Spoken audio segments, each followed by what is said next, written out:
Okay, I've now went in and I've added my layers of value. I tried to get a wide range of value where I have some areas that are fairly dark, some areas that are a bunch of midtones, medium grays, and then some areas that have a really strong highlight, or is basically the white of the paper. My last step, once I've blocked in all my areas of value, I've worked on my transitions, is to do the finishing details. And the finishing details are looking at any surface detail that you see. My marshmallow, it's a little bit hard to see from this video, but my marshmallow does have, it's a little bit old, and so it does have a kind of craggly texture on the surface. And so I'm going to use my pencil to get some of that texture. And so I'm just going to add some kind of darker little dots here and there to kind of show that the surface of this marshmallow is a little bit rough. Same thing up here. There's some little cracks and scratches and kind of a rough texture on the top of the marshmallow. So I'm just going to go in very lightly and add some of that texture with my pencil. I'm going to look at and see if there are any areas that need to go darker. Now I'm noticing that this area here is actually a bit darker than I have here. And so I'm going to go in and make sure my darks are as dark as I can make them. So I'm going to add a bit more.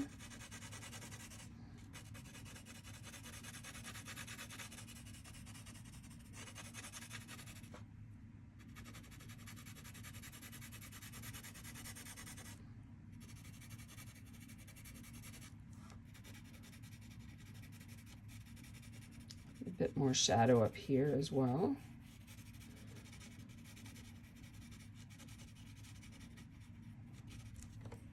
This is where if you do happen to have different types of pencils, if you don't, that's okay. You can still get some really good dark values using just a regular number 2 pencil. If you do happen to have some darker pencils, now is the time you bring out a 6B or a 4B. I'm looking for my 6B.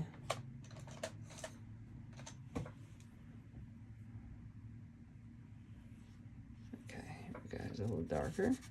And so now I'm going to go in and I'm going to add my darker pencil because this area here is some of the darkest area that I see in this still life. And so I want to make sure that this last layer that I'm putting on really brings out those darks.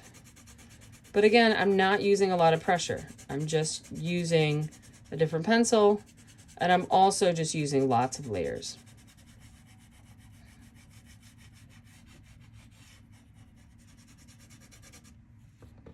The last thing to look for when you're creating your still life are areas of reflected light.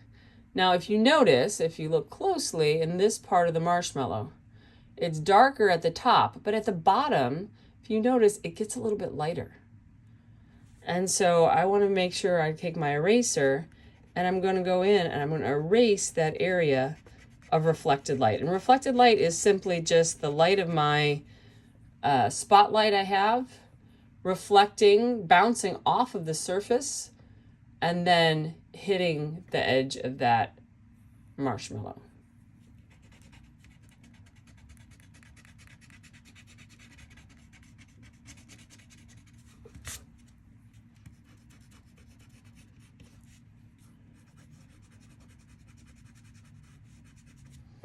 So I have a bit of an outline here. I'm going to make sure I get rid of that outline. I'm just going to make the area underneath the marshmallow a bit darker.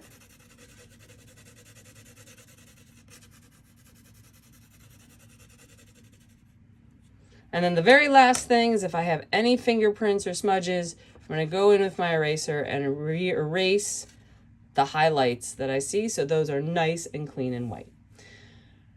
All right, so key things to remember. Start light.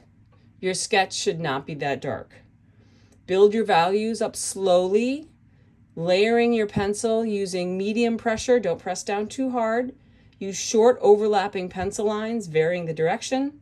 Leave your there's small details till the end, and make sure that you have a good light source, a clear and consistent light source. And good luck. We can't wait to see what still lives and what types of objects that you choose to draw.